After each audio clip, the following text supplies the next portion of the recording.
Good morning, Mom, Dad. Masiglang bati ni Sofia sa mga magulang. Nakita niya mga ito sa salas nang bumaba siya mula sa silid niya. Humalik siya sa pisngi ng dalawa bago lagpasan ng mga ito. Sofia, bumalik ka muna rito. Kailangan nating mag-usap. Saad ni Anton, ang daddy ni Sofia. Muling bumaling si Sofia sa direksyon ng mga magulang niya. I'm sorry, Dad. Pwede bang later na lang? Late na kasi ako sa get-together namin ng friend ko. Dadaan pa ako sa mall to buy my swimsuit.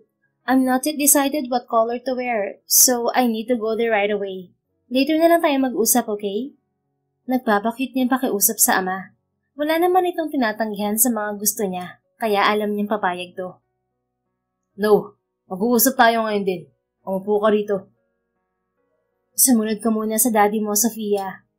Nakikiusap na sabi ni Ashanti, ang mommy ni Sofia. Nakanguso at nagdadabog na sumunod si Sofia sa mga magulang.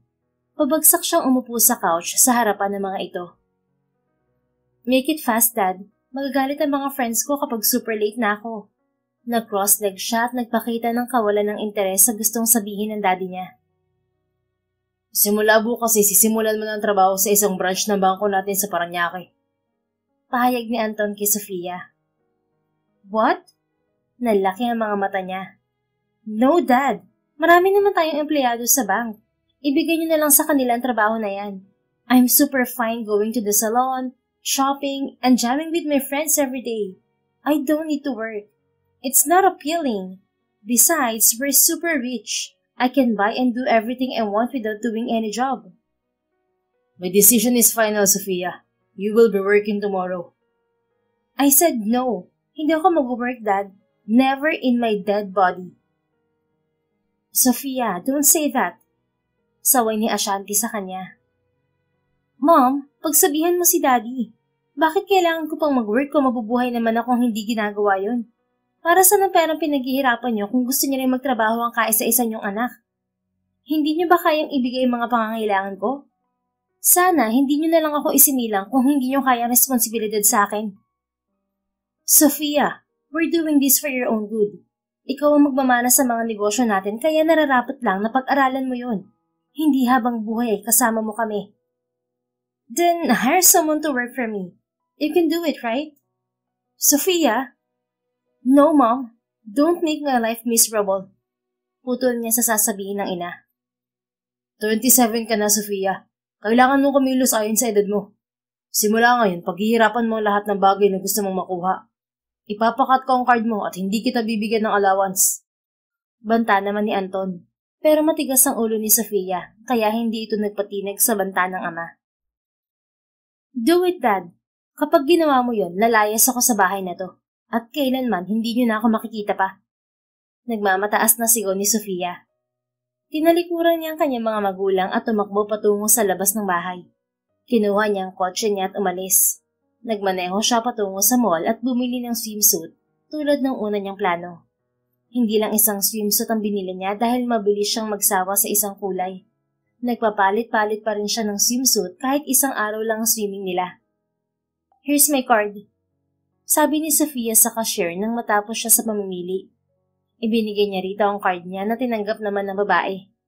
Kinuha niya rin ang phone para mag-send ng mensahe sa mga kaibigan niya. Pero tinawag ng cashier ang pansin niya. Excuse me po, ma'am. Why? Pakibilisan ng kilos, miss. Late na ako sa pupuntahan ko. Mataray niyang sabi habang abala sa phone niya. Wala ka po bang cash, ma'am? Taas kilay na bumaling si Sofia sa cashier. Bakit humihingi ka pa ng cash kung hawak mo naman ang card ko? Error po kasi ang card niyo, ma'am. What? Are you kidding me? Try it again. Sinubukan ulit ng cashier na gamitin ang card, pero error ang lumalabas doon. Galit namang binalingan ni Sofia ang cashier. Ano bang ginawa mo sa card ko, ha? Okay pa yan kanina, pero nang hawakan mo, bigla na lang naging ganyan. Wala po akong ginagawa, ma'am. Ikaw po yata ang gumagawa ng hindi maganda. Kunwari magpapanggap na mayaman. Yun pala, modus mo yun. Hindi na uubrang ganyan, ma'am. Ang mabuti pa, umalis ka na. Istorbo ka sa pila. Are you accusing me of being a fake rich? Hindi mo ba ako nakikilala, ha? Ako ang nag-iisang anak ni Anton Alvaro. Ang pamilya namin ang may-ari ng AA Bank sa buong bansa. pagmamalaki niya. Next, pambabaliwala sa kanya ng cashier. Nainis naman si Sofia sa ginawa nito. Walang sino man ang maaaring bumastos sa kanya. Dinampot niya ang mga pinamili sa ibabaw ng counter at pinagbabato yun sa cashier. Huwag mo akong baliwalain kapag kinakausap pa kita. Bastos ka! Sigaw niya rito. Guard, ilabas mo ang babaeng to. Nanggugulo rito. Tawag pansin ng cashier sa gwardya. Mabilis namang lumapit ang gwardya at hinila palabas ng mall si Sofia. Hiyang-hiya siya sa nangyari, pero hindi siya nagpapaapi. Mananagot ang cashier at gwardya sa ginawa ng mga to sa kanya. Tinawagan niya ang assistant ng kanyang ama para utusan ito na bigyan ng leksyon ng dalawa, pero hindi ito sumasagot. Hindi rin sumasagot ang mga magulang at kaibigan niya. Parang sinasadya ng mga itong baliwalain ng mga tawag niya. Pwisit, nagsama-sama kayong lahat. Galit niyang sabi bago bumalik sa sasakyan niya. Hindi maipinta ang mukha ni Sofia habang nagmamaneho patungo sa private resort na pupuntahan niya kasama ang mga kaibigan. Pagdating doon, hindi siya pinapasok dahil hindi raw siya kasama sa guest list. How many times should I tell you that these names are my friends? I'm with them. Tawagan mo sila para ikumpirma na kasama nila ako. Pagpupumilit niya sa babaeng nasa receiving area habang tinuturo ang mga pangalan ng kaibigan niya sa logbook. Kung kaibigan mo talaga sila, ma'am, bakit hindi ikaw tumawag sa kanila? Maybe they're busy right now. Hindi sila sumasagot sa mga tawag ko kanina pa. Umiling ang babae at halatang hindi ito naniniwala sa sinabi niya. Sumenyas to sa guard para paalisin siya. Oh God, not again. Don't touch me, Mano. Pigil niya sa gwardya nang hahawakan siya nito. Umalis na lang siya kaysa hilahin nito palabas. Tama na ang isang beses na kinaladkad siya ng gwardya at hindi na niya hahayaan yun. Nakakababa ng pride ang ginagawa ng mga ito sa kanya. Pagbalik ni Sofia sa kanyang sasakyan, natanggap niya ang mensahe mula sa isa niyang kaibigan. Pinagbawalan daw ang mga ito ng daddy niya na makasama siya sa get-together nila. Inis na inis naman siya sa kanyang ama. Ginawa mo talagang banta mo. Pwes, gagawin ko rin ang sinabi ko sa'yo, Dad. Tingnan natin kung kaya mong tiisin na hindi makita ang nag-iisa mong anak. Pinatay ni Sofia ang cellphone at itinapon sa loob ng sasakyan niya. Nagmaneho siya patungo sa probinsya ng isa niyang kaibigan na hindi kilala ng mga magulang niya. 6 years na silang hindi nagkikita, pero minsan ay nag-uusap naman sila sa social media. Ito lang mga kaibigan niya na hindi mayaman, pero kasundo niya at inuunawa siya palagi sa mga rants niya kahit na walang kwenta. Nakarating na siya sa bahay ng mga ito noon kaya alam niya kung saan ito nakatira. Dapit hapon na nang makarating si Sofia sa tapat ng bahay ng kaibigan niya. Kaagad naman siyang kumatok sa pintuan ng mga to. Isang matangkad at matipunong lalaki ang nagbukas ng pinto. Hanggang balikat lang siya nito at bahagya pa siyang tumingala para makasalubong ang tingin ng lalaki. Hindi nakasira sa gwapo nitong itsura ang kunot sa noo habang nakatingin sa kanya. Nagtaka naman siya kung sino ang lalaki. Lesbian ang kaibigan niyang si Lupita at sigurado siya na hindi ito mag-aasawa ng isang lalaki. Ulila na rin ito sa mga magulang. Ngunit pumasok sa isip niya ang posibilidad kung sino ang lalaki. Is that you, Francis? Hindi sigurado niyang sabi. Napaka-imposible na ito ang nag-iisa at panganay na kapatid ni Lupita. Malayong malayo ang lalaking nasa harapan niya sa patpati na lalaking yun. Ikaw lang pala yan, Sofia, the spoiled brat. Nakangisi nitong sabi. Umirap naman si Sofia. Base sa tawag dito sa kanya, walang duda na ito nga ang lalaking kinaiinisan niya noon. Muntik na niyang hindi makilala si Francis dahil sa laki na ipinagbago nito ngayon. Whatever, hindi mo ba ako papapasukin, Patpat? Patpat? Ilang taon tayong hindi nakita pero patpat pa rin tingin mo sa akin. Tingnan mo to, spoiled brat oh. Patpat pa rin ba sa'yo ang muscles na to? Nag-flex pa ito ng muscles sa harapan niya. Malaki ang muscles ni Francis sa braso, pero hindi siya interesadong makita yon. Tinabing niya ito sa pintuan para makapasok siya sa loob ng bahay. Uy, Sofia, trespassing ka! Sigaw nito sa kanya, pero hindi niya ito pinansin. Nasaan si Lupita? Tanong niya kay Francis. Prente siyang nilakad upang pagmasdan ng loob ng bahay. Wala pa rin pinagbago ang bahay ng mga ito simula noong pumunta siya roon. Malamig pa rin sa mga mata ang sinauna nitong disenyo na yari sa kahoy. Sumunod naman sa kanya si Francis pagkasara ng pintuan. Nasa Saudi na si Lupita. Hindi mo niya nasabi sa'yo? Oh, I forgot about it. Sagot niya. Totoong nakalimutan niya ang tungkol doon. Ilang buwan na rin simula nang huli silang nag-usap ni Lupita, kaya nawala sa isip niya ang pag-alis nito sa bansa. Bakit ka ba narito, spoiled brat? Wala namang sinabi si Lupita na pupunta ka rito ah. Well, biglaan na pagpunta ko rito at hindi niya alam na darating ako. Tumawa naman si Francis. Anong problema mo? Taas kilay niyang tanong. Wala naman, pero mukhang ikaw ang may problema. Mahulaan ko. Naglayas ka ulit, no? Paano mo naman nalaman? Hanggang ngayon, spoiled brat ka pa rin, Sofia. Noon, naglayas ka dahil hindi ka binilan ng kotse ng mga magulang mo at hindi ka umuwi ng isang linggo sa inyo. At ano naman ang dahilan ng paglalayas mo ngayon? Gusto nila na magtrabaho ako. It's too much work for me working in the office. I will never do that. Sumbong niya na tila naghahanap ng kakampi. Para sa kanya, tama ang naging desisyon niya. Sabi nga niya, hindi niya kailangan magbanat ng buto kung may gagawa naman nun para sa kanya. Kawawa ang mga magulang mo. May anak silang kagaya mo, Sofia. Wala ka man lang malasakit sa kanila. Umiiling nitong sabi. Para bang wala na siyang pag-asa sa buhay sa pinapakita nitong ekspresyon ngayon. Akala pa naman niya kakampihan niya ito. It's their parents' responsibility to take care of their child. Well, if they can't, it's better not to bring one in this world. Katwiran pa rin niya. Talagang ipinipilit niya na maging tama ang kanya. Kahit ano naman ang sabihin ko sa'yo, hindi ka makikinig sa akin. Hindi mo nga pinapakinggan ng mga magulang mo eh. Ako pa kaya na hindi mo kaano-ano. Feel at home ka naman dito kaya maiwan na kita, Sofia. Wait, saan ka pupunta, Francis? Tanong niya nang aalis ito. Panggabi ang duty ko bilang gwardiya sa supermarket sa Karatig Bayan. Kaya hindi kita maasikaso ngayon. May pagkain naman sa ref, magluto ka na lang kapag nagutom ka. Hindi napigilan ni Sofia ang pag-alis ni Francis. Nagtungo na lang siya sa kusina at minuksan ng ref. Puno yun ng mga pagkain, pero hindi naman siya marunong magluto. Kahit pagbubukas ng kalan ay hindi niya alam kung papaano. Nagtiis na lang siya sa isang mansanas bilang hapunan niya. Kinabukasan, nanatili lang sa bahay si Sofia.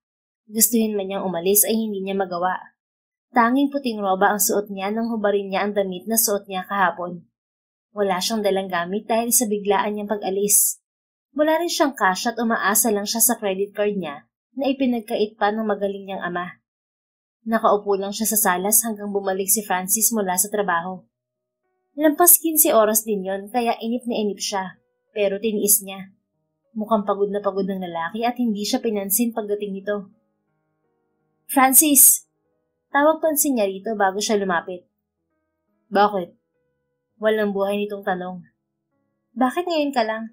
Kanina pa kita hinihintay, pero magdidilim na nang dumating ka. Absent na partner ko kaya ako pa rin ng duty ngayon. Bakit mo ba ako hinihintay? Ipagluto mo ako. Kanina pa ako nagugutom.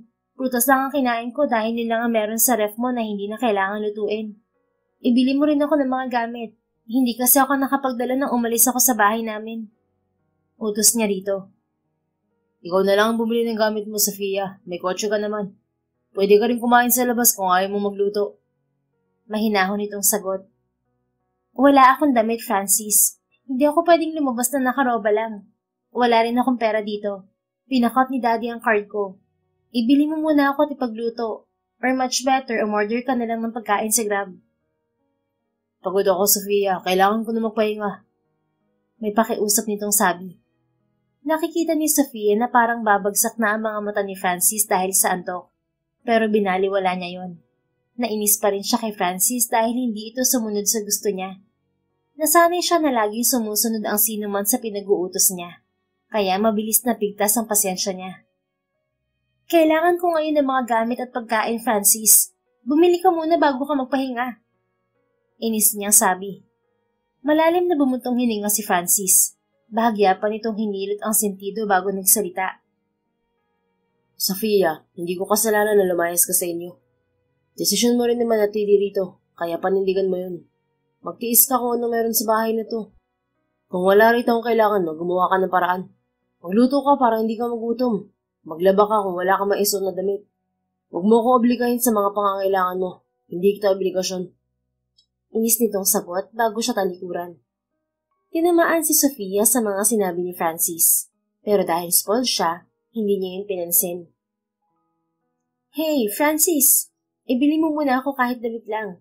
Hindi ako marunong maglaba eh. Sigaw niya, pero diretso lang itong naglakad hanggang sa makapasok sa sarili nitong silid. Nakakainis naman. Reklamo niya bago bumalik sa silid na inookupan niya na dating silid ni Lupita. Kinuha ni Sofia ang hinubad na damit na itinapon niya sa basurahan. Dinala niya yun sa banyo at inihagi sa semento bago buksan ang shower. Nakatingin lang siya habang pinapatuluan ng tubig ang mga damit. Hindi niya alam kung gaano katagal dapat ibabad sa tubig ang mga damit niya. Pero maya-maya ay nainip na rin siya sa pagtitig doon. Okay na siguro to. Saad niya. Kinuha niya ang mga damit at dinala sa labas ng bahay. Basta na lang niyang isinabit yun sa sampayan at tuluang-tulaan pa. Hindi man lang piniga. Dumaan din siya sa kusina at kumuha ng saging para sa kanyang hapunan bago siya bumalik sa kanyang silid. Nang sumunod na araw, hindi nakita ni Sofia si Francis, pero napansin niyang maayos na pagkakalagay ng mga damit niya sa sampayan. Hinala niya inayos si Francis. Nagsusungit pa, concerned din naman pala. Nakangiti niyang sabi bago nagtungo sa kusina. Umaasa rin siyang may nilutong pagkain si Francis bago umalis. Pero nadismaya siya. Walang pagkain doon. Naubos na niya ang stock na prutas sa ref, kaya naghanap na lang siya ng ibang makakain. Gosh, ang hirap naman ito. Wala bang pagkain dito kahit tinapay lang? Reklamo niya sa sarili habang binubuksan ng mga cabinet sa kusina. May nakita siyang instant noodles, pero hindi niya alam kung paano lutuin yun. Binasa na lang niya ang instructions sa likod ng pakete. Madali lang siguro lutuin to. Nakangiti niyang sabi. Pero agad siyang nalumo nang maalalang hindi siya marunong magbukas ng kalan. Paano pa niya malalaman? Sa mansyon nila ay kakain na lamang siya palagi at wala siyang pakialam kung paano niluluto ang mga kinakain niya. Never nga siyang nagtungo sa kusina nila. Panay lang ang utos niya sa mga katulong kapag may kailangan siya. Dahil sa gutom, napilitan siyang kainin ng instant noodles na hindi niluluto.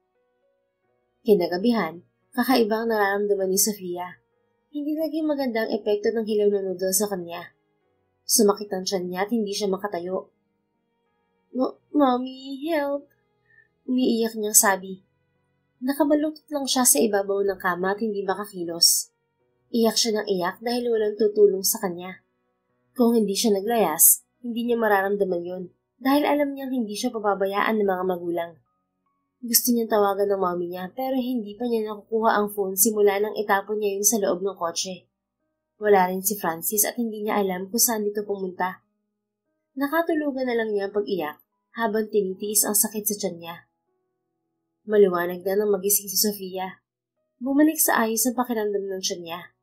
Nawala na ang sakit doon, kaya bumangon siya at inayos ang suot na bra. Marahan siyang naglakad patungo sa kusina. Napatigil naman siya nang mapansin si Francis sa sala kausap ang isang babae na may kasamang bata. Candid, hindi pwede rito si Godiva. Panggabi ang duty ko sa supermarket. Umalis na si Lupita at walang mababantay sa kanya rito. Dinig niya ang sabi ni Francis. Francis, 8 years kong inalagaan ang anak natin. Ikaw naman ngayon ang mag-alaga sa kanya. Siksikan na sa bahay namin dahil naroon din ang pamilya ng mga kapatid ko. Ayaw na ring alagaan ng mga magulang ko si Godiva dahil ang tagas ng ulo niya. Lagi na lang yung inaaway ang mga pinsan niya. Nag-aaway tuloy kami magkakapatid dahil sa kanya. Ano ba ang ginagawa mo at hindi mo siya binabantayan? Ikaw ang ina, Candy. Ikaw dapat nang mag-alaga kay Godiva. Anong akala mo sa akin? Nagpapasarap sa buhay? May trabaho ako, Francis, at responsibilidad mo rin sa Godiva. Kung hindi mo ako binuntis noon, hindi sana mangyayari to. Nasa Japan na sana ako ngayon at maayos na ang buhay ko. Sigaw ng babae. Matagal na tayong hiwalay, Candy. Huwag mong isumbat sa akin ang mga bagay na gusto natin dalawa. Kung hindi ka nakinig sa mga magulang mo na iwan ako at ilayo sa akin si Godiva, hindi masisira ang pamilya natin. Tinanggalan nila ako ng karapatan sa anak ko. Paano ka nila hindi tatanggalan ng karapatan? Gwardiya ka lang. Hindi mo kami mabibigyan ng magandang buhay sa trabaho mong yan. Magpasalamat ka na lang dahil malaki ang tulong ng mga magulang ko sa pagpapalaki kay Godiva.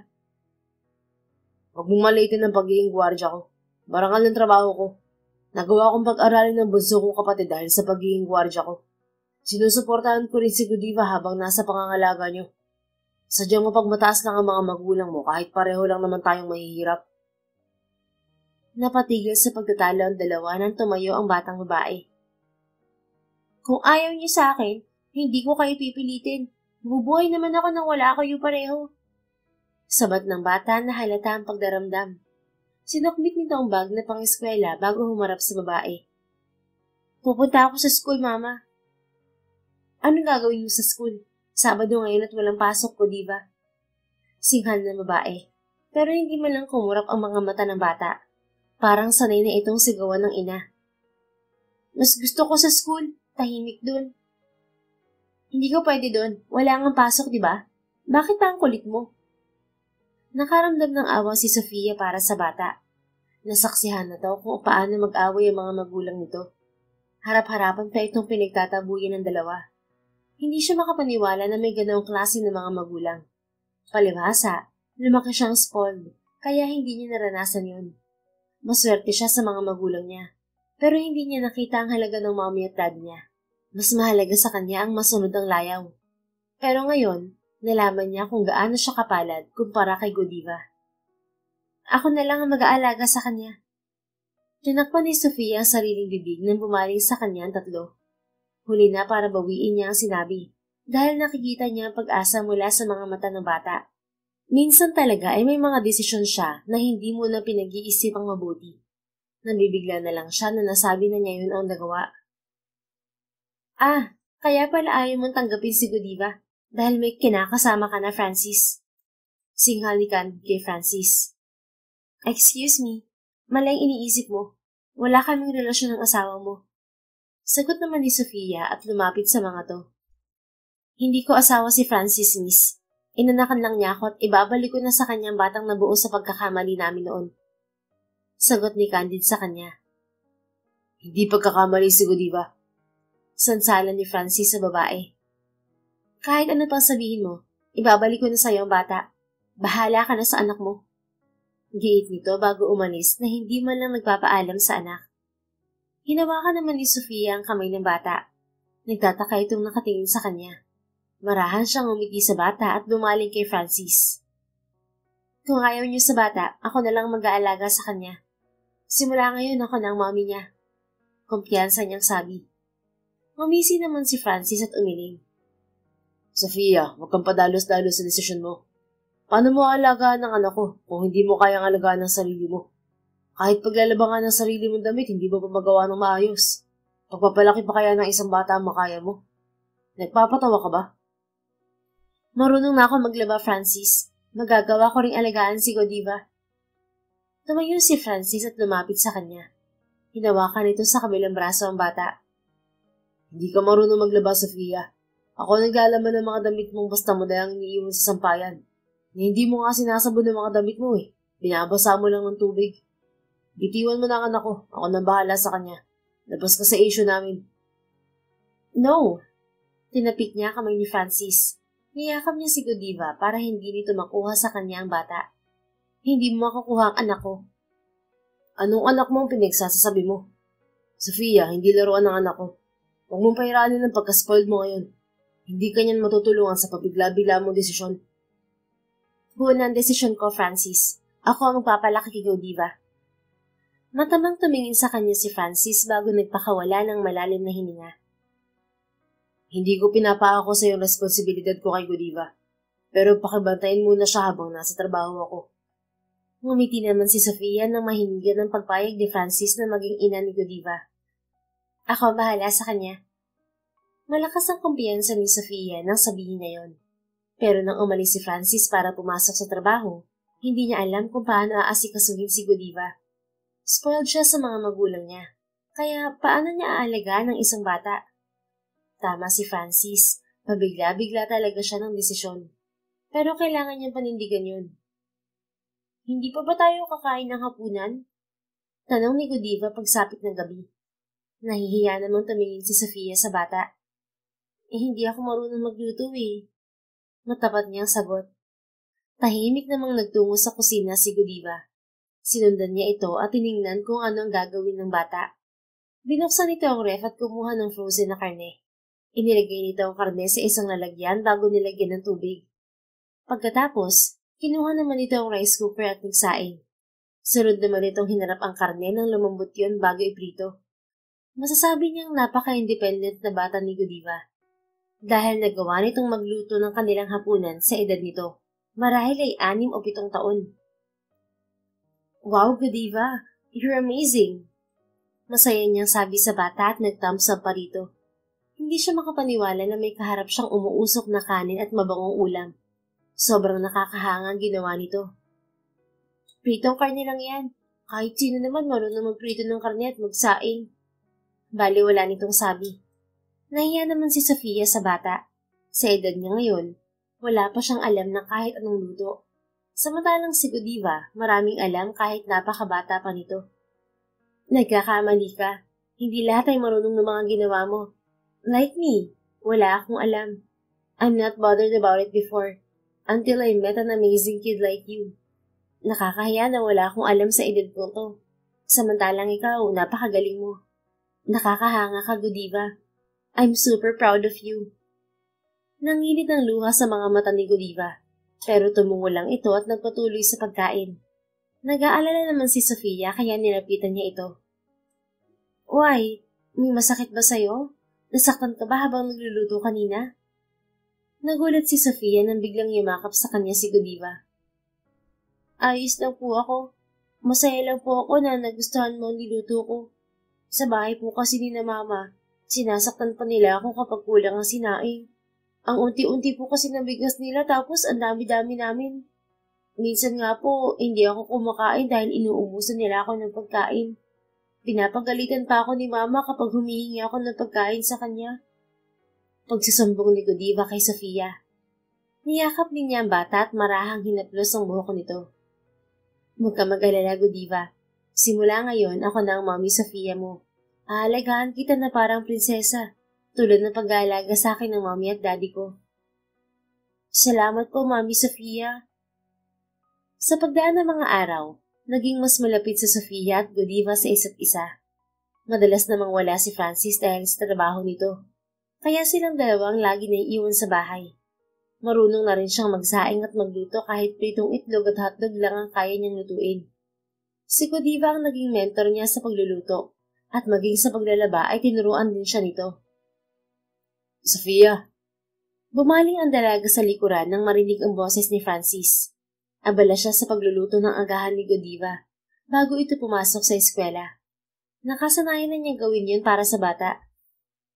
Bakit? Tanong niya rito. Pinahinaan muna niya ang apoy bago muling humarap sa lalaki. Kadarating lang nito galing trabaho dahil suot pa nito ang uniforme bilang gwardya. Naisip ni Sofia, siguro crush ng bayan si Francis sa trabaho. Ang gwapo kasi nito at ang tikas ng katawan. Muscles.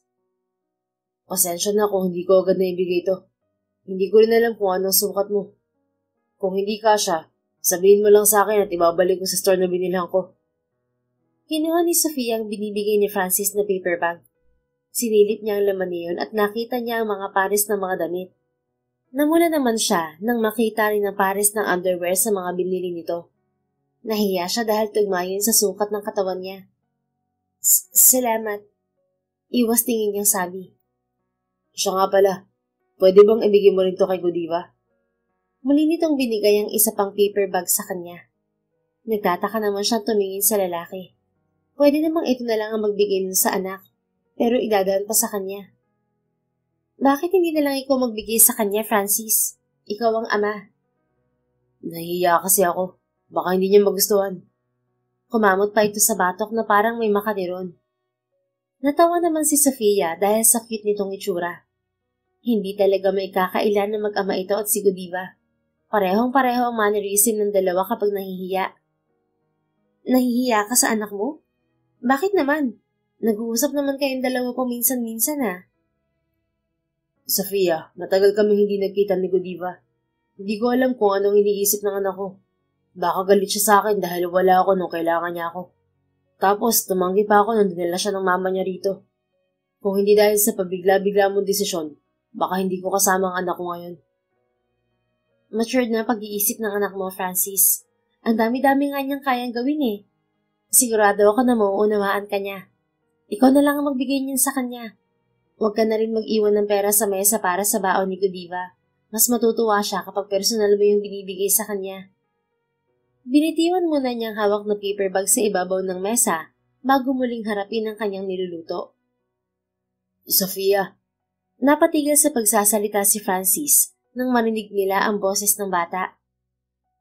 Good morning, Mami Sofia. Masiglang bati ni Godiva. Nakangiti namang binalingan ni Sofia ang bata. Suot na nito ang uniforme sa eskwela. Good morning, my goddess diva. Come here, may ibibigay raw ang papa mo sa'yo. Ano po yun? Tanong ni Godiva kay Francis. Inangkat ni Francis ang hawak na paper bag sa harapan ni Godiva. Napansin ko ang luma ng ginagamit mong sapatos sa school, kaya bumili ako ng bago. Saan nito? Pero hindi naman nakatingin sa bata. Talaga po? Maraming salamat po. Excited na sabi ni Godiva. Tumingin lang si Francis sa anak nang kunin ng bata ang paper bag mula rito. Nakita ni Sofia ang kasiyahang rumihistro sa mukha ni Francis. Umupo ito sa harap ng bata at muling kinuha rito ang sapatos. Ako na magsusot sa iyo, anak. Presenta ni Francis. Kaagad naman pumayag si Godiva. Natouch si Sofia sa eksena ng mag-ama. Bigla tuloy niyang namiss ang daddy niya. Ginagawa rin yun ng daddy niya noong bata pa siya. Ilang linggo na niyang hindi nakakausap ang mga ito dahil sa paglalayas niya. Kung hindi rin siya naglayas, hindi niya makikilala si Francis at Godiva. Baka hanggang ngayon hindi pa rin siya marunong maglaba at magluto. Maswerte siya at may mabuting inaidulot ang pabigla-bigla niyang desisyon. Nakatulong din yun kay Francis dahil kasama nitong anak niya ngayon. Parang pareho sila nag-benefit dahil sa bata. Siya ay nag-grow at medyo nag-mature. Si Francis naman ay nagpakatatay sa bata. Ang ganda po, Papa. Masayang sabi ni Godiva habang tinitingnan ang sapatos sa paan nito. Salamat at nagustuhan mo, Godiva. Nakangiti sabi ni Francis bago tumayo. Bumaling naman ito sa kanya. Ako muna mag-aatid kay Godiva sa school, Sofia. Wala ka bang duty mamayang gabi? Magpahinga ka na lang. Ako na maghahatid sa kanya. May gas pa naman ang kotse ko kaya ayos lang. Wala akong pasok mamayang gabi. Kailangan ko rin mag-grocery. Malapit nang maubos ang stock natin dito sa bahay. Sasamahan na lang kita sa grocery store. Ipagdadrive kita. Basta lagyan mo ng gas ang kotse ko para may panghatid at sundo ako kay Godiva lagi sa school. Presenta niya. Pinagmasdan naman siya nito na tila tinatan siya kung seryoso siya o nagbibiro lang. Francis, wag mo akong tingnan ng ganyan. Seryoso ako. Ngumiti naman to sa kanya. Sige, mas mabuti kung dalawa tayong mamimili para makabili ka rin ng mga gamit mo. At huwag kang mag-alala, bagong sahod ako kaya i-full tank ko ang kotse mo. Salamat ah, nagkaroon na ng ina si Godiva. Tapos hatid sundo mo pa sa mag-aaral mong sasakyan. Ngumiti rin siya kay Francis, pero nawala ang ngiti niya nang sumigaw si Godiva. Mami Sofia, nasusunog na po niluluto mo. Nataranta si Sofia. Nawala sa isip niyang nakasalang na hotdog sa frying pan. Mabilis niyang pinatay ang kalan at bigla rin niyang nahawakan ng mainit na pan. Ouch! Daing niya nang mapaso. Mami Sofia, ayos ka lang po ba? Nag-aalalang tanong ni Godiva. Naiyak naman siya habang nakatingin sa sumasakit niyang daliri. Natakot siya nang makitang unti-unti rin yung lumulobo. Oh my God! Bakit lumulobo ang daliri ko? Am I going to die? Hindi niya napigilan ng mga luha sa pag-aakalang mamamatay na siya. Mami Sofia, huwag ka na pong umiyak. Kumukuha na po ng gumot si Papa. Magiging ayos ka lang po.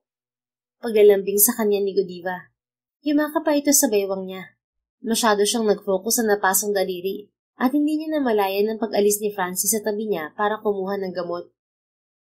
Hindi mo dapat inahawakan ng mainit na pan, Sofia. Wala ka namang agimat para matiis ang init niyan. Saad ni Francis pagbalik nito sa tabi niya. Hinawakan nito ang kamay niya at nilagyan ng ointment ang napasong parte ng daliri niya. Masakit ba? Muling tanong ni Francis. Natigilan naman sa pag-iyak si Sofia. Napatitig siya kay Francis habang marahan itong hinihipan ang daliri niya. Nag-init ang pisngi niya nang maramdaman ang init ng hininga nito sa daliri niya. Hindi na. Binawi niya ang kamay kay Francis, pero hindi nito binitiwan yun. Sandali, lalagyan ko lang ng band-aid. Hinayaan na lang ni Sofia si Francis. Pagkalagay ng band-aid ay binitiwan na rin ito ang kamay niya. Si Francis na rin ang nagluto ng panibagong potahe at hindi yun prito. Hindi siya pamilyar sa pangalan ng ulam, pero masarap ang sabaw ng karneng iniluto ng lalaki. Sa unang pagkakataon, magkakasabay silang kumain. Gaya ng usapan, magkasama rin sila ni Francis nang ihatid si Godiva sa school at pagpunta sa grocery store. We need to buy this one. Paborito to ni Godiva. Sabi ni Sofia bago kunin ang chips na laging kinakain ni Godiva sa bahay. Hindi yan healthy para sa kanya, Sofia. Bumili na lang tayo ng gatas sa tinapay na mayaman sa bitamina. Mas kailangan niya ni Godiva para mas lalo siyang gumaling sa pag-aaral niya. Sagot naman ni Francis habang tinutulak nito ang card. You're right. Let's go to that section.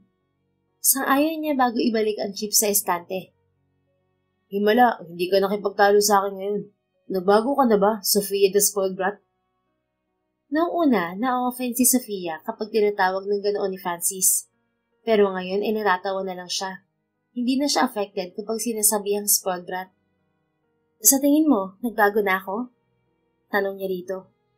Bahagya siyang tinitigan ni Francis. Nakatingin lang siya rito at naghihintay ng sasabihin nito. Umaasa siyang may nagbago sa kanya. Ayaw man niyang aminin sa iba, pero nahihiya siya sa pagiging spoiled. Ewan ba niya kung bakit nagagalit siya kapag sinasabihan na spoiled noon, kahit totoo naman. Kung hindi pa niya nakilala si Godiva, baka hanggang ngayon ganoon pa rin ang ugali niya. Mas matured pa sa kanya mag-isip si Godiva at naniliit siya sa mga kaya nitong gawin kahit bata pa. Wala naman nagbago sa'yo.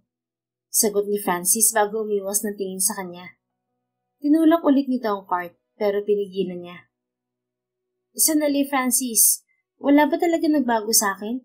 As in, wala talaga? Tumingin ulit sa kanya si Francis at tumitig sa mukha niya. Wala talaga nagbago sa iyo, Sofia. Marunong na ako magluto at maglaba, Francis. Naglilinis na rin ako ng bahay at naghuhugas ng pinggan.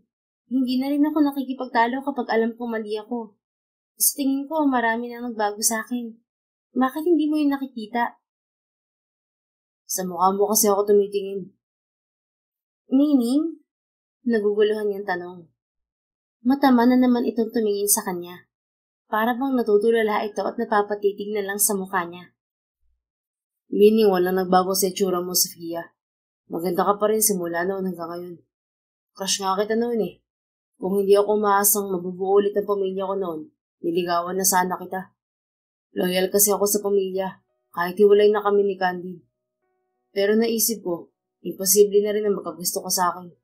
Spoiled ka kasi habang ako, loyal lang. Tapos napakayaman mo pa. Tubig at langis tayo. Nakangisi nitong sabi. Tumikim si Sofia at umiwas ng tingin kay Francis. Alam niyang maganda siya, pero ang bilis ng tibok ng puso niya nang manggaling yun kay Francis. Normal lang na paghanga ang sinabi nito na naririnig niya rin mula sa iba. Pero hindi normal ang tibok ng puso niya ngayon. Ano pa ba ang bibilhin natin? Tanong niya para ilihis ang usapan. Hindi siya sanay na sinasabihan ng ganoon ni Francis. Hindi naman siya apektado sa presensya nito noon, pero may epekto na ang sinasabi nito sa kanya ngayon. Bibili tayo ng gatas sa tinapay para sa anak natin. Stop it, Francis. Hindi tayo mag-asawa, no? Saway niya rito. Hindi niya tuloy matignan ng diretso sa mga mata si Francis. Nahihiya siyang makipagtitigan dito dahil nag-iinit ang pisngi niya. Tumawa naman si Francis bago muling itulak ang card. Inakbayan pa siya nito. Hindi ko naman sinabi na mag-asawa tayo, Sofia. Ang sabi ko lang, anak natin si Godiva. Self-proclaimed mother ka niya, di ba? Ako naman ang totoo niyang ama. Kaya anak natin siya. Kung ano-ano kasing iniisip mo. Paliwanag nito bago pisiin ang ilong niya. Aray, Francis! Ano ba? Tinabig niya ang kamay nito at inalis niya ang braso nito sa balikat niya. Tumawa naman ito ng hampasin niya, pero napatigil sila nang may tumiki mula sa likuran nila. Bumaling doon si Sofia at nakita niya ang isang lalaki. Mr. Francis Lim, formal na sabi ng lalaki kay Francis. Tumingin si Sofia kay Francis nang sambitin ng lalaki ang pangalan nito. Napansin niya ang seryoso nitong tingin sa lalaki. Hindi lang to seryoso, kundi may bahid ng galit sa mga mata nito. Nagtataka siya kung bakit ganoon ang reaksyon ni Francis sa lalaki. Miguel Marcos. Seryosong sagot ni Francis. Hinawakan ni Francis ang braso niya at bahagya siyang itinago sa likuran. Tumingin naman sa kanya ang lalaki. Makahulugan itong umiti bago muling tumingin kay Francis. Nice choice, Mr. Lim. Sa tingin ko, maayos na ang buhay mo ngayon. Sa bagay, magiging maayos talaga ang trabaho dahil kasama mo siya. Makahulugang sabi ng lalaki. Anong kailangan mo, Miguel? Wala naman. Ang tagal mo na kasing hindi bumibisita sa akin. Wala akong kailangan sa'yo para puntahan ka, Miguel Marcos. Umalis na tayo, Sofia. Maraan siyang hinila ni Francis palayo sa lalaki habang itinutulak ang pushcart nila. Mabilis natapos ang pamimili nila. Naging tahimik din si Francis nang umuwi sila sa bahay. Umalis din ito matapos ayusin ang mga grocery. Sinabi lang nito na susunduin sa school si Godiva, pero nararamdaman niyang may problema ito dahil masyado pang maaga para sunduin ito ang bata. Samantala, hindi sa school dumiretso si Francis, kundi sa lugar kung saan maaaring matagpuan si Miguel Marcos. Ilang taon na niyang hindi nakikita si Miguel simula nang mag-resign siya bilang gwardiya sa coffee shop nito. Pero may kutob siya na sinadya nitong magpakita sa kanya. Pagdating sa coffee shop ay mabilis siyang pumasok doon at nagtungo sa counter. Si Marcos, pakitawag. Tipid niyang utos sa lalaking naroon. Kaagad tumalima ang lalaki. Sandaling naghintay si Francis bago ito bumalik. Pasok ka na, sir. Sabi nito. Nagpatuloy si Francis patungo sa pintuan na may karatulang VIP. Kaagad niyang nakita si Miguel pagpasok niya sa silid. Alam ko pupunta ka rito kapag nagpakita ako sa'yo, Mr. Lim. Panimula nito, hindi pa man siya nakakaupo sa receiving chair na naroon. Anong kailangan mo sa akin, Mr. Marcos? Wala akong utang sa'yo at amanos na tayo sa huli nating kasunduan. Ngumisi ito sa kanya. Isang ngisi na alam niya ang kahulugan. Hindi ko gagawin ang gusto mo. Agad niyang pagtanggi. Malakas namang tumawa si Miguel. Wala pa akong sinasabi, Mr. Lim. Bakit ang advance mo naman mag-isip? Tatapatin na kita, Mr. Marcos.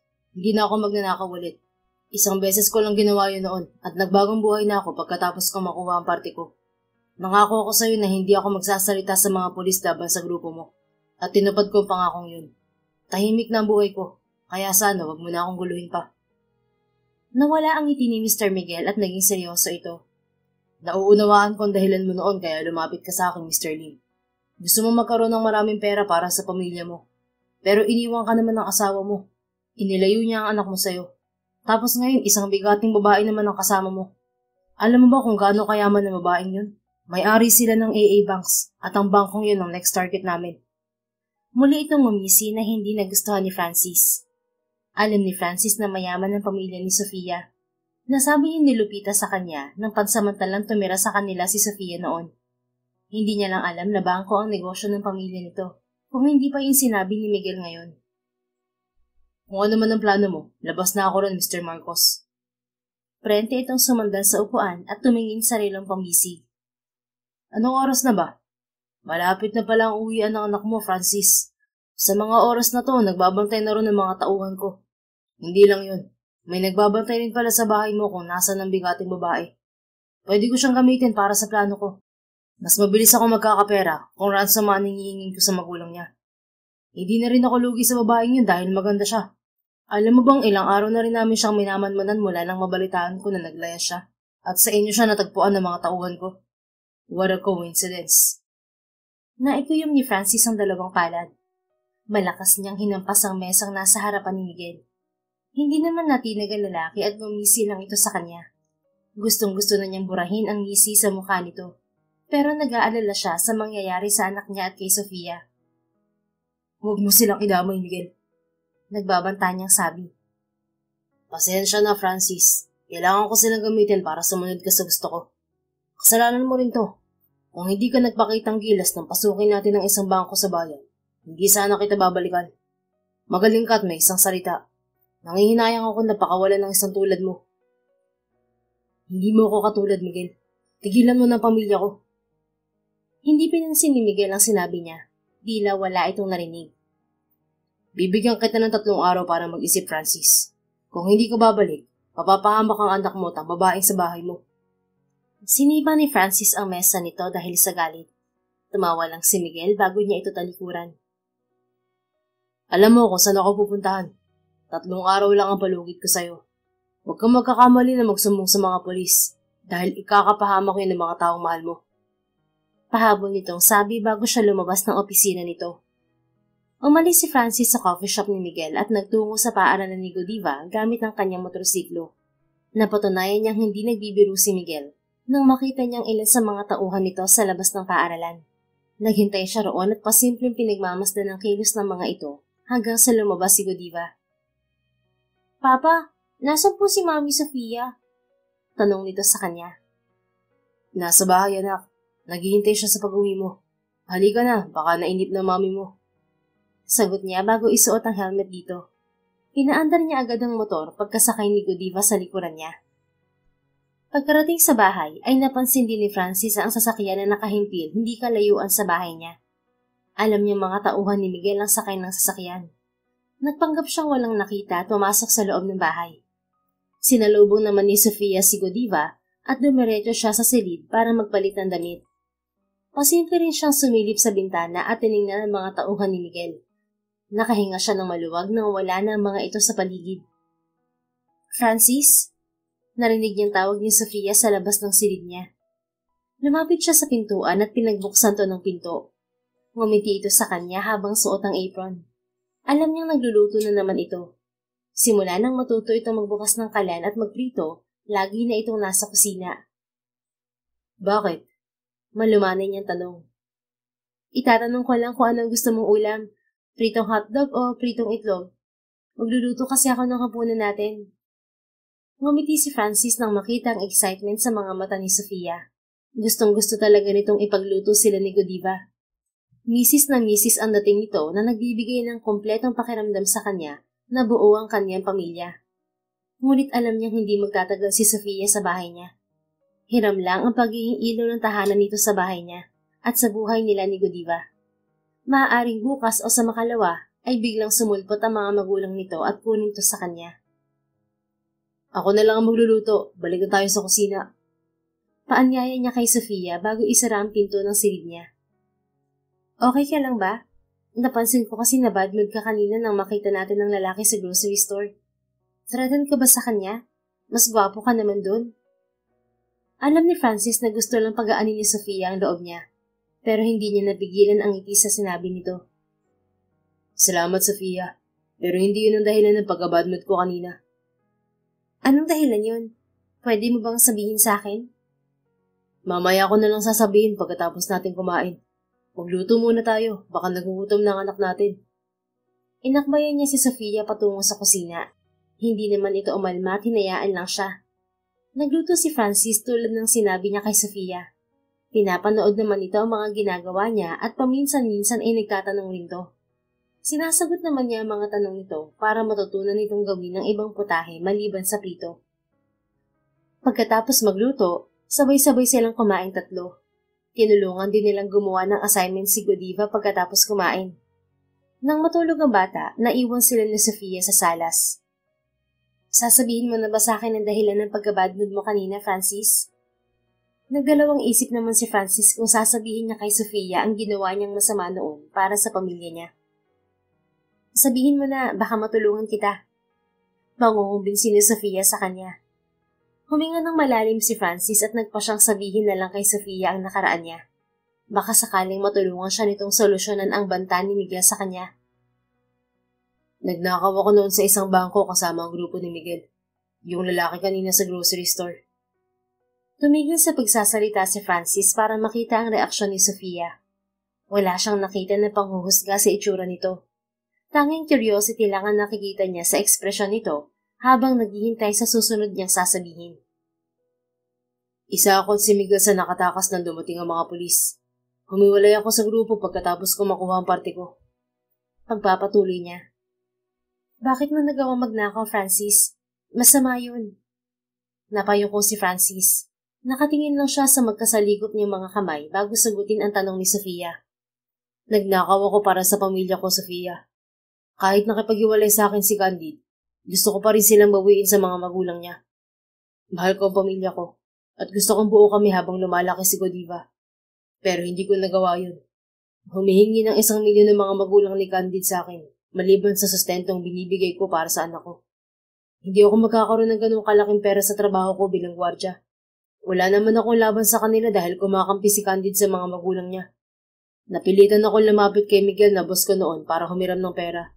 Pero isinama niya ako sa operasyon ng grupo niya. Huli na nang malaman kung pagnanakaw pala ang pakay nila sa bangko. At front lang niya ang coffee shop business niya.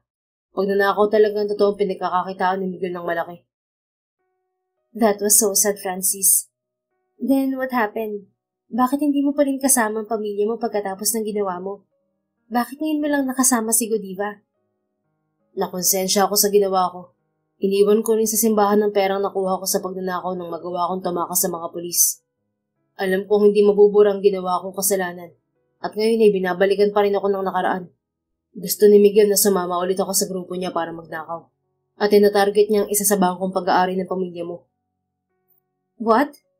Nanlalaki ang mga matang bulalas nito. He's evil. Paano niya nagagawa ang bagay na yun? Ang dapat sa kanya sinusumbong sa mga pulis.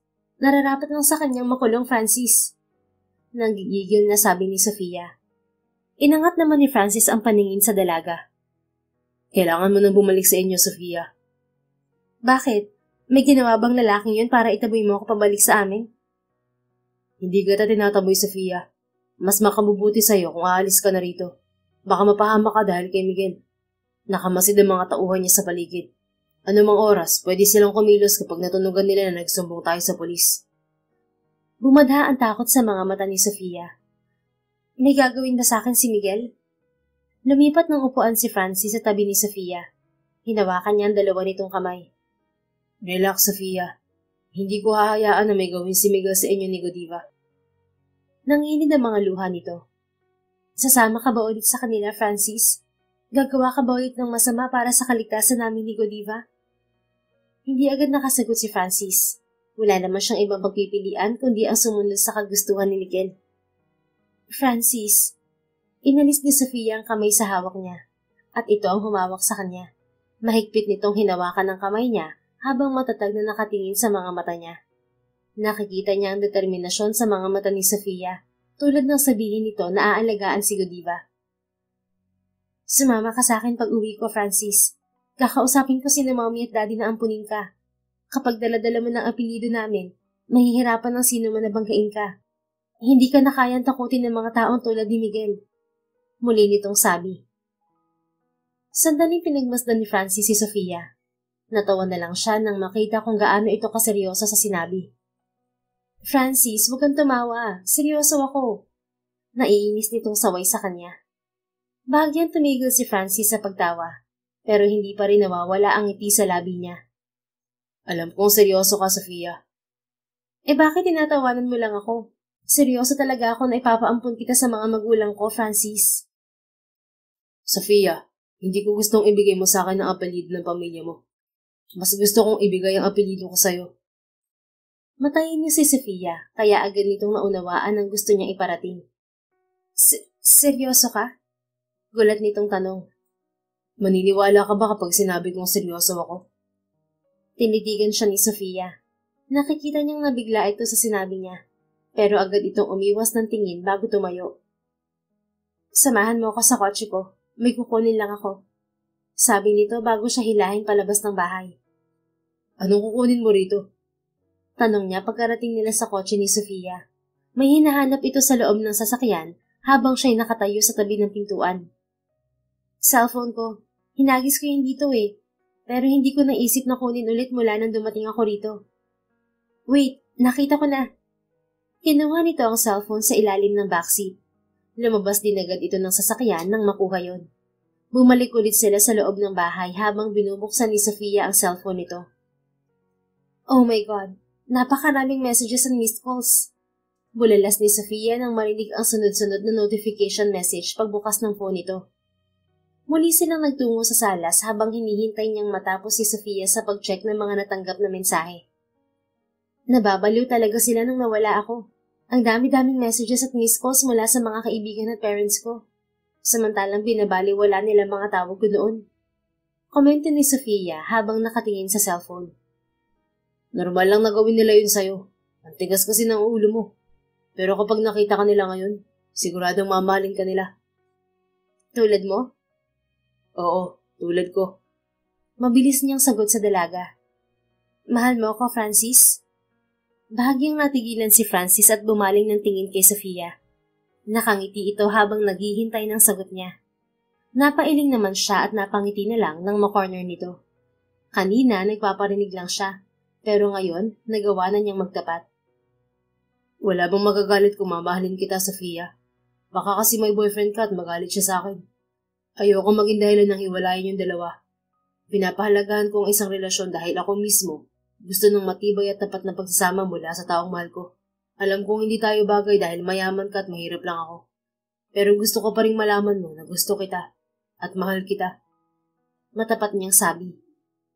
Kung may boyfriend ako, sa bahay niya ako pupunta nung naglayas ako at hindi rito. Sapat na ang sinabi ni Sofia para malaman ni Francis na wala itong nobyo. Natutorpe naman siyang tanungin si Sofia kung mahal din siya nito. Ayaw niyang magmadali sa isang relasyon. Ayaw na rin niyang maulit ang nangyari sa kanila ni Candide noon. Masyado silang nagmadali at maagang nagkaanak. Kaya humantong din sila sa hiwalayan. Kung bubuo siya ng isang pamilya, sisiguraduhin niyang legal silang mag-asawa. Nang sa ganoon ay may panghahawakan siyang karapatan para ipaglaban ng pamilya niya. Maya-maya pa ay dinaya na ni Sofia ang numero ng ina nito. Mom, I'm getting married with Francis Lim.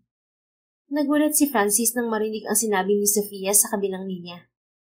Sofia, pabigla-bigla ka na naman ng desisyon. Pinag-isipan mo ba ng mabuti yan? Tanong niya rito. Ayaw niyang madaliin si Sofia, pero mas nagmamadali pala ito kaysa sa kanya. Kilala niya ang pabigla-bigla nitong ugali sa pagdedesisyon. At ayaw niyang pagsisihan nito ang bagay na yun sa bandang huli. Ngumiti lang sa kanya si Sofia bago nito ilagay sa loudspeaker ang phone nito. Sofia, umuwi ka na rito anak. Miss na miss ka na namin ng daddy mo. Kung nagtatampo ka pa rin dahil sa sinabi namin, hindi ka na namin pipilitin na magtrabaho. Basta umuwi ka lang. Nag-aalala na kami sa'yo. Sagot ng boses sa kabilang linya. Napansin ni Francis ang pinipigilang luha ni Sofia dahil sa sinabi ng mami nito.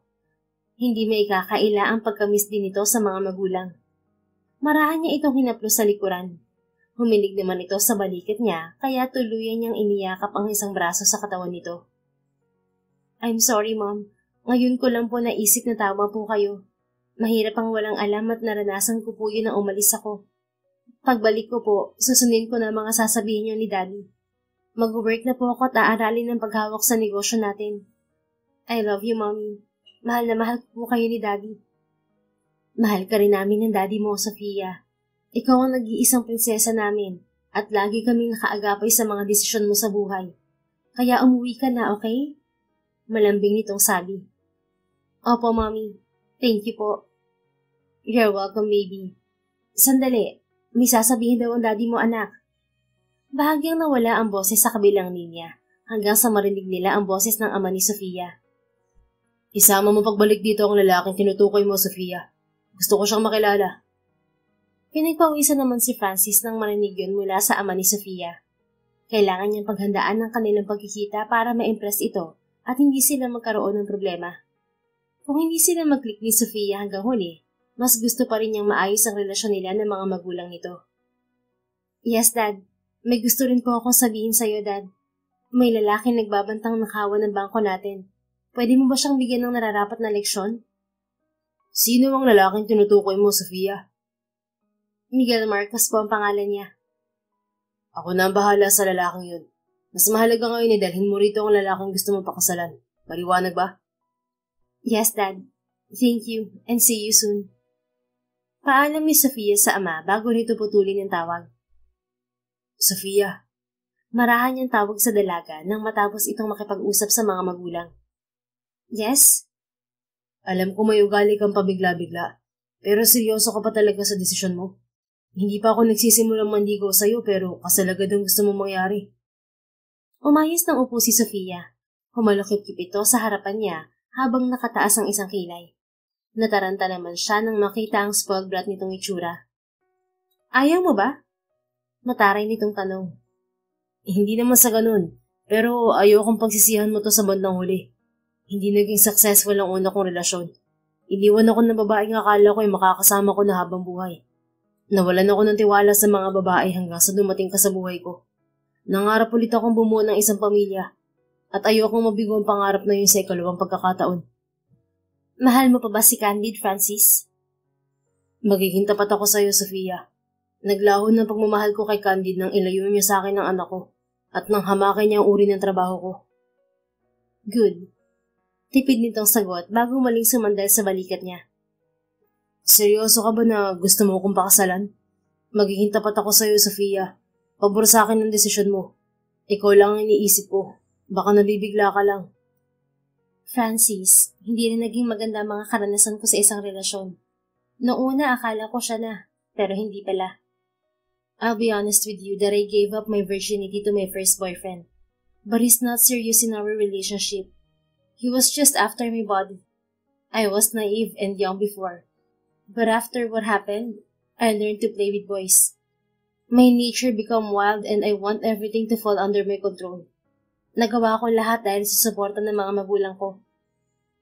Walang mahanap na salita si Francis sa mga ipinagtapat ni Sofia.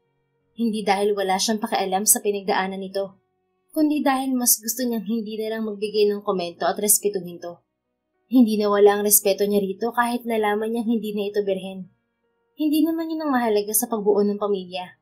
Mas importante ang tapat na pagmamahal at respeto sa isa't isa. Do you know why I choose you? Muling umayos ng upo si Sofia at tumingin sa kanya. Hindi ko alam, Sofia. Pwede mo bang sabihin ng dahilan para hindi ako magtaka sa desisyon mo? Dahil naramdaman kong safe ako sa iyo, Francis. Nung dalawa lang tayo sa bahay na to, ilang araw rin ako nakaroba lang sa loob ng bahay. Pero hindi ka nag-take advantage sa akin.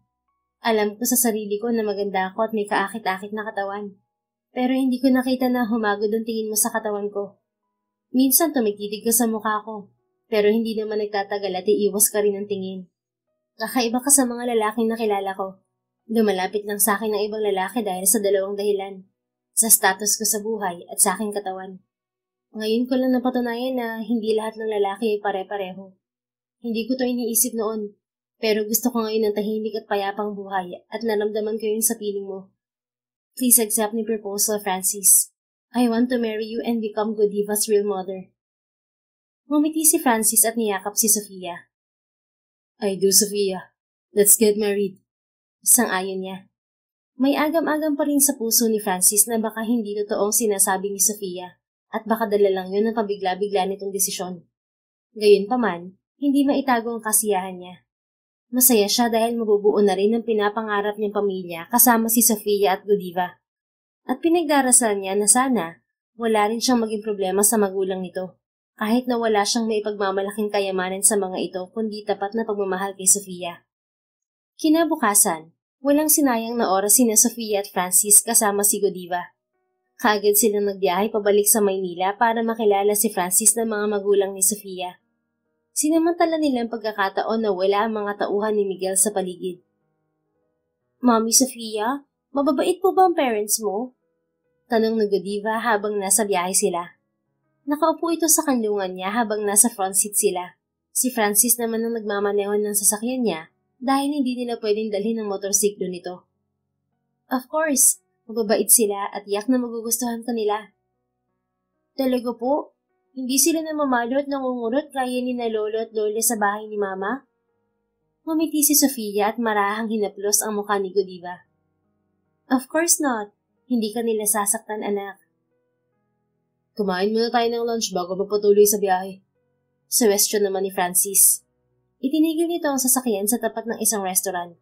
Bumaba sila at nagtungo sa loob. Pero napansin ni Sofia na nagpaiwan sa labas si Francis. Godiva, hintayin mo kami rito ah. Babalikan ko lang ang papa mo sa labas. Okay po, Mami Sofia. Ngumiti si Sofia sa bata bago lumabas ng restaurant.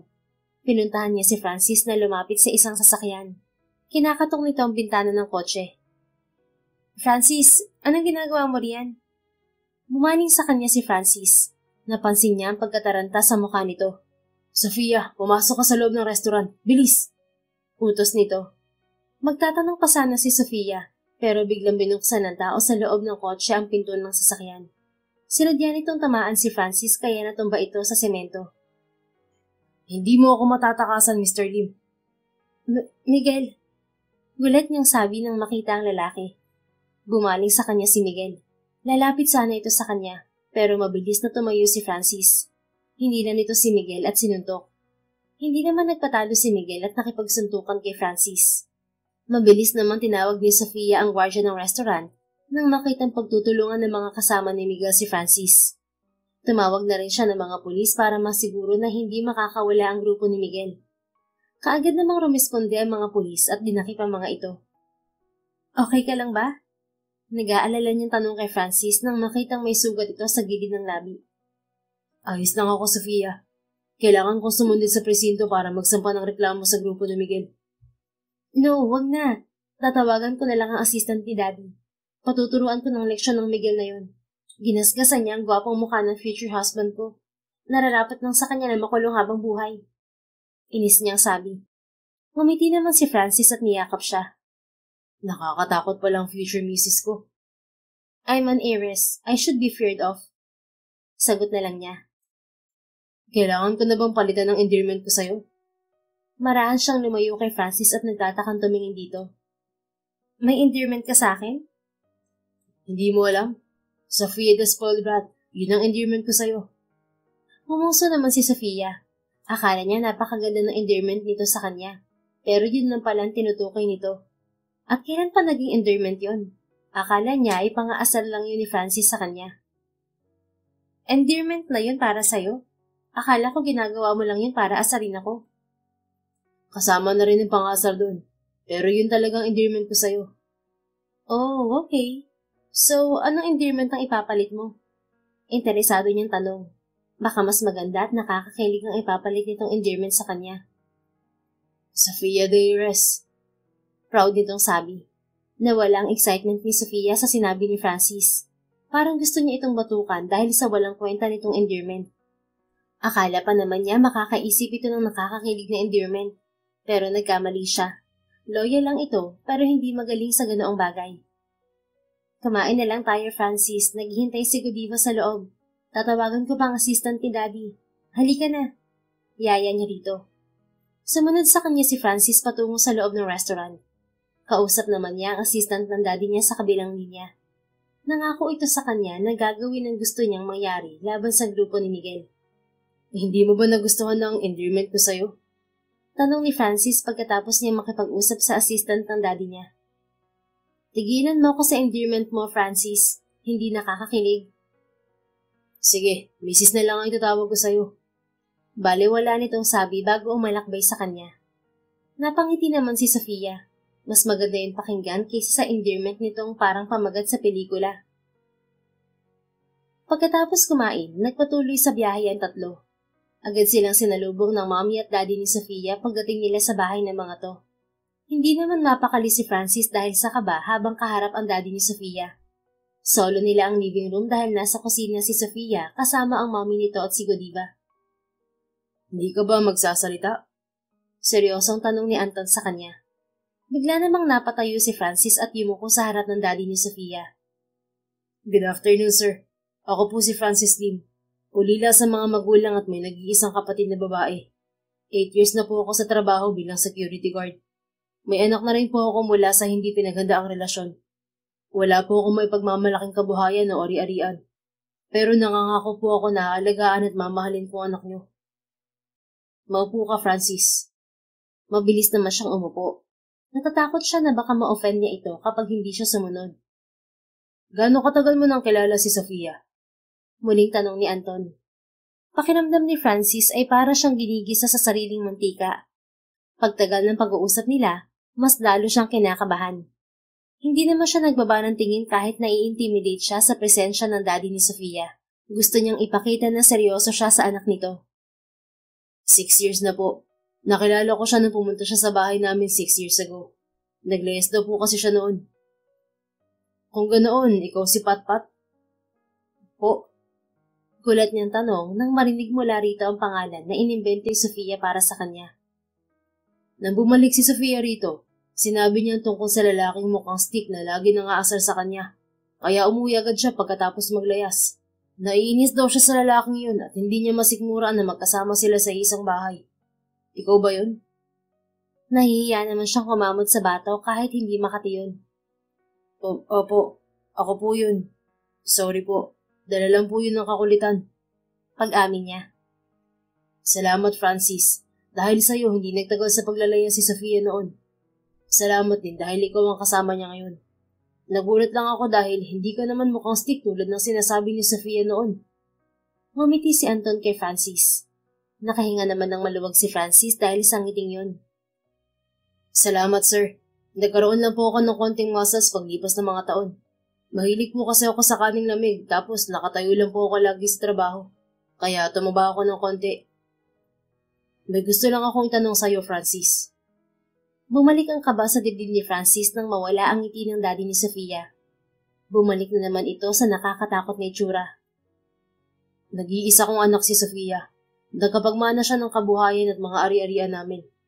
May ugali siya na mabilis mapikon kapag hindi agad nasusunod ang gusto niya. Nagdedesisyon din siya ng biglaan kahit hindi pinag-iisipan.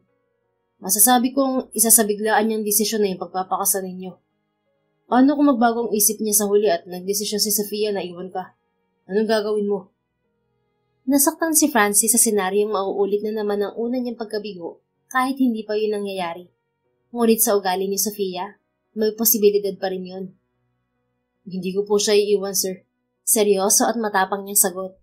Buong pamilya ang pinapangarap niya at hindi niya yun sasayangin kapag kinasal sila ni Sofia. Okay, good. Tipid na tugon ni Anton. Tumatak sa isip ni Francis ang pinag-usapan nila ng daddy ni Sofia. Hindi yun nawaglit kahit kinasal sila ni Sofia makalipas ang 5 buwan. Masaya para sa kanila ang kapatid niyang si Lupita, pero pinapaalala rin ito sa kanya ang pabigla-biglang ugali ni Sofia. Biniru pa siya nito na baka raw isang araw ay iwanan din siya ni Sofia at paghahandaan niya yun at iiwasan na mangyari. Mrs., huwag mo akong iwan ha. Sabi niya pagkatapos ng unang gabi nila ni Sofia bilang mag-asawa. Hindi kita iiwan, Francis. Huwag kang praning. Natatawa nitong sabi. Pangako yan ha. Kahit impulsive ka. Opo.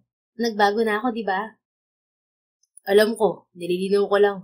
Alam mo namang mahal na mahal kita. At mahal din kita. Kaya malabo kitang iwan. Agad niyang hinagkan ang misis at pinag-isa nila ang kanilang mga katawan. Makalipas ang 1 taon, nabiyayaan sila ni Sofia ng anak na lalaki.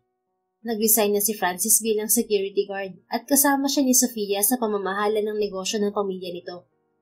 Lumipat na rin sila ng tirahan, kaya naman nag-transfer na rin ng school si Godiva.